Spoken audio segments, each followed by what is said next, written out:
Hello good evening my dear students, आप सभी का स्वागत है आपके YouTube channel study with Ritesh में। जो भी बच्चे पैरामेडिकल और आईटीआई की तैयारी कर रहे हैं उनके लिए वीडियो बहुत ही ज़्यादा बेनिफिशियल होने वाली है, तो हमारे साथ शुरू से अंत तक बने रहिए और आप प्रश्न को कीजिए, ठीक है। और आप हमारे टेलीग्राम चैनल से जुड़ सकते हैं जिसका नाम है स्टडी विथ रितेश। वहाँ पर आपको पीडीएफ भी दिया जाएगा और फिर वहाँ पर क्विज भी होता है, तो आप वहाँ पर जुड़ सकते हैं और क्विज को कर सकते हैं, ठीक है। चलिए तो बच्चों अपने प्रश्न की ओर बढ़ेंगे हम लोग। आज का पहला प्रश्न देखेंगे, आपके स्क्रीन पर है।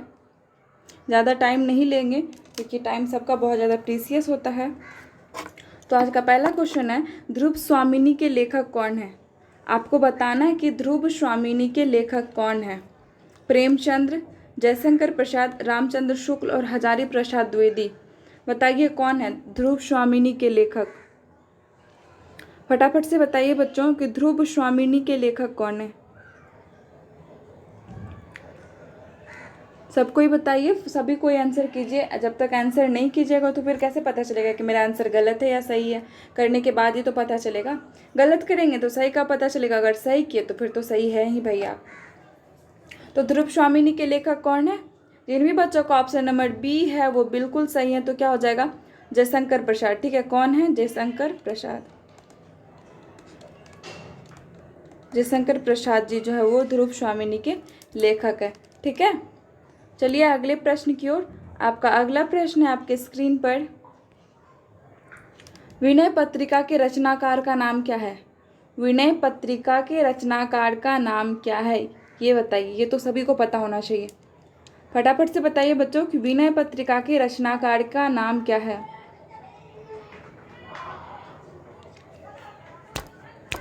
विनय पत्रिका, सूरदास, तुलसीदास, रहीमदास, केशवदास। बताइए विनय पत्रिका के रचनाकार का नाम क्या है। तो जिन भी बच्चों को ऑप्शन नंबर सी है वो बिल्कुल सही है, तो क्या हो जाएगा, तुलसीदास। विनय पत्रिका के रचनाकार का क्या नाम है, तुलसीदास। अगला प्रश्न है आपका, मानस का हंस के लेखक का नाम क्या है। मानस का हंस के लेखक का नाम क्या है। जयशंकर प्रसाद, अमृतलाल नागर, प्रेमचंद्र, महावीर प्रसाद द्विवेदी। बताइए मानस का हंस के लेखक कौन है। जयशंकर प्रसाद, अमृतलाल नागर, प्रेमचंद्र, महावीर प्रसाद द्विवेदी। फटाफट से बताइए बच्चों क्या हो जाएगा आंसर आपका। तो जिन भी बच्चों का ऑप्शन नंबर सी है वो बिल्कुल सही है, तो क्या हो जाएगा, मानस का जो हंस है उनके लेखक कौन है, अमृतलाल नागर जी। इन्होंने क्या लिखी है, अमृतलाल नागर। अमृतलाल नागर जी ने लिखी है मानस का हंस, ठीक है। अगला प्रश्न है आपका, दिया गया है, निम्नलिखित शब्दों के संधि विच्छेद को चुने। क्या करना है, निम्नलिखित शब्दों के संधि विच्छेद को चुने। यहाँ पर आपका शब्द है क्या, उल्लेख। अब उल्लेख का संधि विच्छेद क्या होगा इसको चुनना है। और संधि विच्छेद आई थिंक सो कि सभी को आता होगा, इतने दिनों से आप लोग पढ़ रहे हैं। तो उल्लेख का क्या हो जाएगा संधि विच्छेद, बताइए। इसका जवाब किसी का भी गलत नहीं होना चाहिए। पहला ऑप्शन है उल जोड़ लेख, उल जोड़ लेख और उत जोड़ लेख या उ जोड़ आलेख। बताइए उल्लेख का संधि विच्छेद क्या होगा। तो जिन भी बच्चों का ऑप्शन नंबर बी है वो बिल्कुल सही है। तो उल्लेख का संधि विच्छेद क्या हो जाएगा, उत जोड़ लेख। ठीक है, क्या हो जाएगा, उत जोड़ लेख। उल्लेख का संधि विच्छेद हो जाएगा, ठीक है। ऑप्शन नंबर बी जिन भी बच्चों का है वो बिल्कुल सही है। अगला प्रश्न है आपका आपके स्क्रीन पर, अत्याचार का संधि विच्छेद क्या होगा। आपको बताना है अत्याचार का संधि विच्छेद। अत्य जोड़ आचार, अत्या जोड़ चार, अति जोड़ चार और अति जोड़ आचार। आपको बताना है कि अत्याचार का संधि विच्छेद क्या होगा। अत्य जोड़ आचार, अति जोड़ चार या अत्या जोड़ चार या अति जोड़ आचार। बताइए अत्याचार का संधि विच्छेद क्या होगा।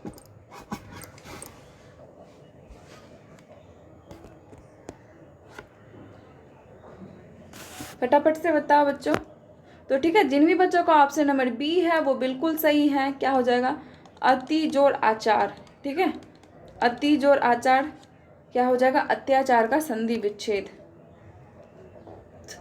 अगला प्रश्न है आपके स्क्रीन पर, दिगंबर का संधि विच्छेद क्या होगा? बताइए, दिगंबर का संधि विच्छेद क्या होगा?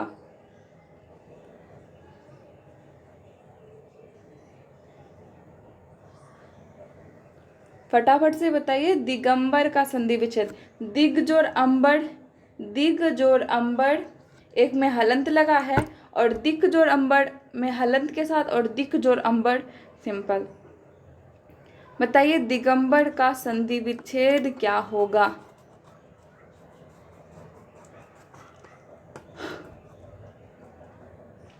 फटाफट से बताइए बताइए बच्चों, दिगंबर का संधि विच्छेद क्या होगा? तो ठीक है, जिन भी बच्चों का ऑप्शन नंबर बी है वो बिल्कुल सही है। क्या हो जाएगा? दिक जोड़ अंबर, दिक जोड़ अंबर, ठीक है, हलंत के साथ। ठीक है, तो वो उनका क्या हो जाएगा? राइट आंसर है। अगला प्रश्न है आपका आपके स्क्रीन पर, पावक का संधि विच्छेद क्या होगा? पावक का संधि विच्छेद क्या होगा? प जोड़ अक, पब जोड़ अक, पा जोड़ आवक, या पाव जोड़ अक? बताइए, पावक का संधि विच्छेद क्या होगा?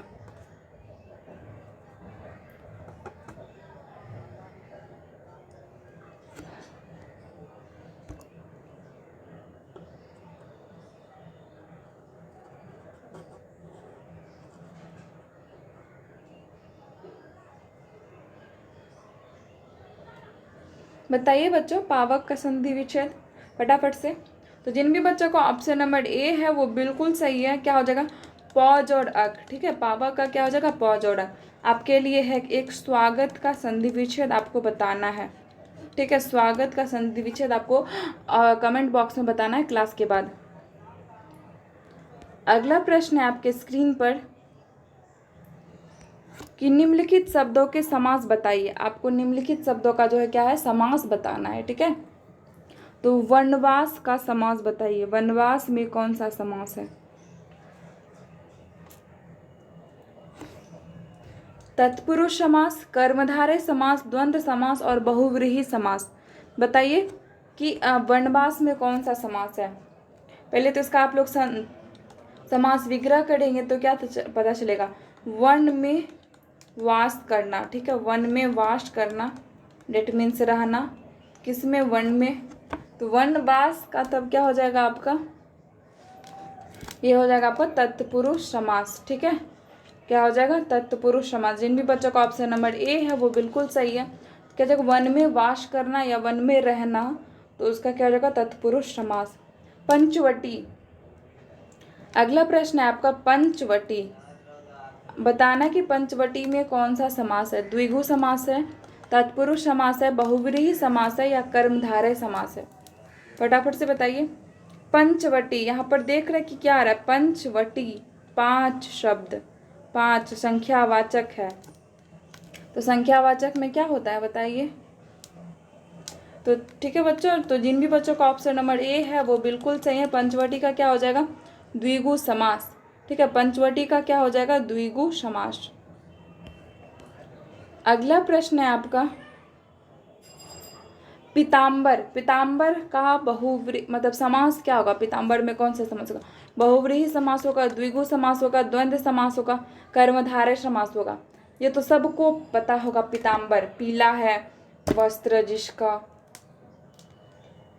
पीताम्बर। ठीक है,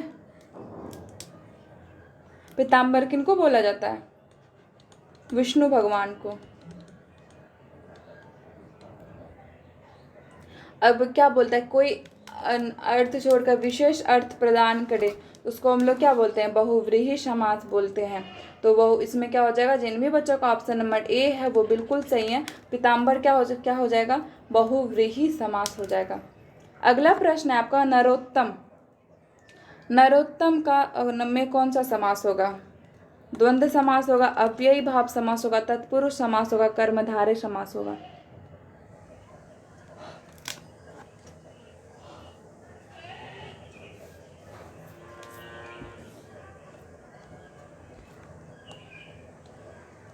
बताइए फटाफट से, नरोत्तम में कौन सा समास होगा?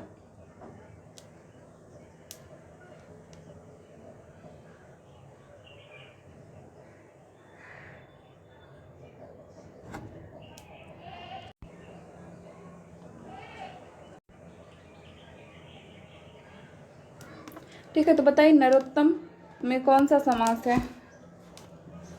ठीक है, तो जिन भी बच्चों का ऑप्शन नंबर बी है वो बिल्कुल सही है। तो क्या हो जाएगा, तत्पुरुष समास। ठीक है, कौन सा, तत्पुरुष समास नरोत्तम का। ठीक है, अगला प्रश्न है आपका आजन्म। बताइए आजन्म में कौन सा समास है। आजन्म में कौन सा समास है।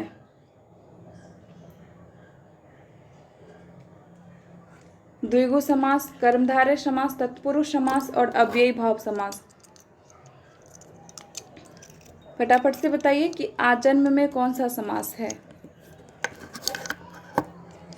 जिन भी बच्चों का ऑप्शन नंबर डी है वो बिल्कुल सही है। क्या हो जाएगा, अव्ययी भाव समास। ठीक है, आजन्म में क्या है आपका, अव्ययी भाव समास। अगला प्रश्न है आपका, जो आँख के समक्ष ना हो, जो आँख के समक्ष ना हो वो क्या होगा। अनदेखा होगा, उपरोक्त होगा, परोक्ष होगा या अज्ञात होगा। फटाफट से बताइए कि जो आँख के समक्ष ना हो,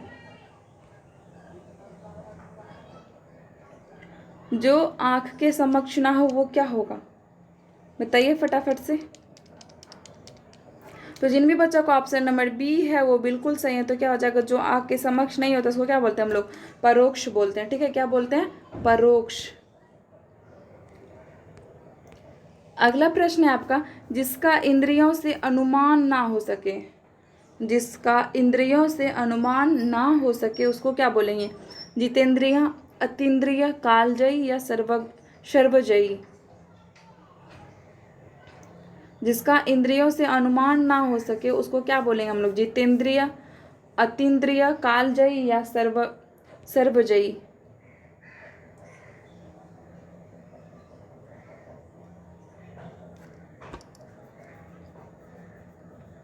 फटाफट से बताइए बच्चों क्या हो जाएगा।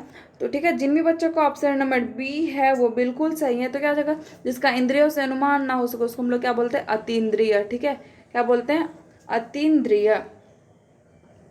अगला प्रश्न है, ऐसा रोग जिसका उपचार संभव ना हो। ऐसा रोग जिसका उपचार संभव ना। अब अरोगी है, अरोगी मतलब जो नहीं है रोग, तो वो तो ऐसे ही होगा। विरोगी मतलब वही हो गया। अतिरोगी मतलब जिसको बहुत ज़्यादा। और फिर असाध्य। अब जो असाध्य है उसका उपचार क्या है, संभव नहीं है। ऐसा रोग जिसका क्या उपचार संभव ना हो। तो बताइए फटाफट से क्या हो जाएगा ऑप्शन। अरोगी है, अतिरोगी है, विरोगी है और असाध्य है। फटाफट से बताइए क्या हो जाएगा आंसर। ठीक है, तो जिन भी बच्चों का ऑप्शन नंबर डी है वो बिल्कुल सही है। तो क्या हो जाएगा, जो असाध्य होगा उसका क्या हो जाएगा, उपचार है, संभव नहीं होगा। अगला प्रश्न है, जिसको माता पिता का आश्रय ना मिला हो। अगला प्रश्न है आपको, जिसको माता पिता का आश्रय ना मिला हो, प्राश्रित, निराश्रित, अनाथ या अंकिशण। बताइए।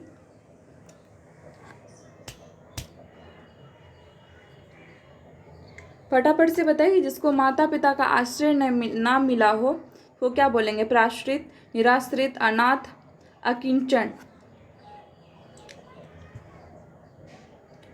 फटाफट से बताइए बच्चों।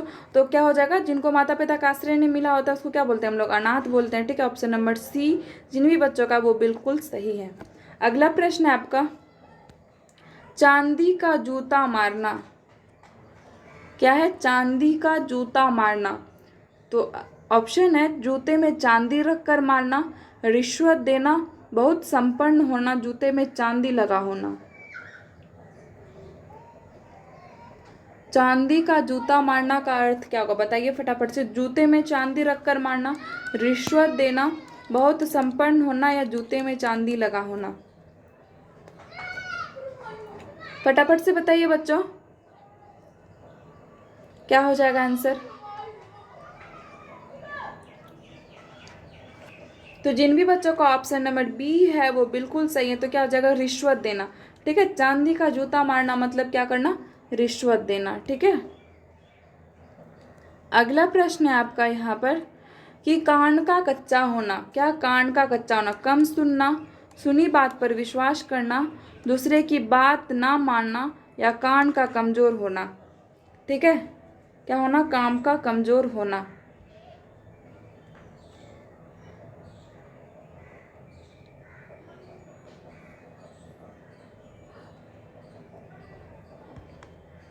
तो कान का कच्चा होना, मतलब सुनी बात पर विश्वास करना, दूसरे की बात ना मानना या कान का कमज़ोर होना। बताइए फटाफट से। कान का कच्चा होना, कम सुनना, कहीं सुनी बात पर विश्वास करना।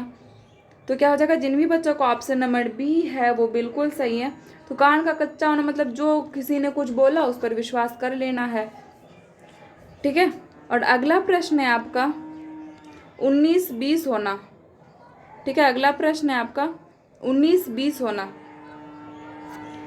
तो बहुत कम अंतर होना, बहुत अंतर होना, हिसाब जोड़ना, भाग लगाना। बोलते हैं ना इसमें 19-20 का फ़र्क है, इसके हाइट में 19-20 का फ़र्क है। तो क्या है? अंतर होना, अंतर कम होना, या फिर बहुत अंतर होना, हिसाब जोड़ना, भाग जाना। फटाफट से बताइए क्या हो जाएगा आंसर। ठीक है, तो 19-20 होना मतलब बहुत कम अंतर होना। ठीक है, जिन भी बच्चों का ऑप्शन नंबर ए है बिल्कुल सही। सिर्फ माँ लोग घर में नहीं बोलती है ये दोनों भाई बहन में बस 19-20 का फ़र्क है, मतलब कि अंतर बहुत कम है। ठीक है, अगला प्रश्न है फेंक कर चलाया जाने वाला हथियार। फेंक कर चलाया जाने वाला हथियार अस्त्र होगा, शस्त्र होगा, भाला होगा या गुलेल होगा। या ऑप्शन नंबर डी में है लिखा हुआ गुलेल। बताइए फटाफट से। फेंक कर चलाया जाने वाला हथियार अस्त्र, शस्त्र, भाला या गुलेल। ठीक है, तो जिन भी बच्चों का ऑप्शन नंबर ए है वो बिल्कुल सही है। तो फेंक कर जो हथियार चलाया जाता है उसको हम लोग क्या बोलते हैं? अस्त्र बोलते हैं। ठीक है, उसको क्या बोलते हैं? अस्त्र बोलते हैं। ओके बच्चों, तो आप लोग ज़रूर बताइएगा आपका कितना प्रश्न सही हुआ। और अगर आपको वीडियो अच्छी लगी हो तो लाइक, शेयर और सब्सक्राइब कीजिए। ठीक है, और हमारे चैनल के साथ जुड़े रहिए जब तक कि आपका सिलेक्शन नहीं हो जाता है। ठीक है, और हमारी पूरी जिम्मेदारी है कि हम आपका सिलेक्शन करवाएं। ठीक है, और प्रश्न को करते रहिए और देखिए कि आपका कितना सही हुआ और कितना गलत और कितनी तैयारी की ज़रूरत है। ठीक है बच्चों, tata bye bye, take care और अपना ख्याल रखिए और फिर मेहनत कीजिए अच्छे से। ठीक है, बाय, टेक केयर।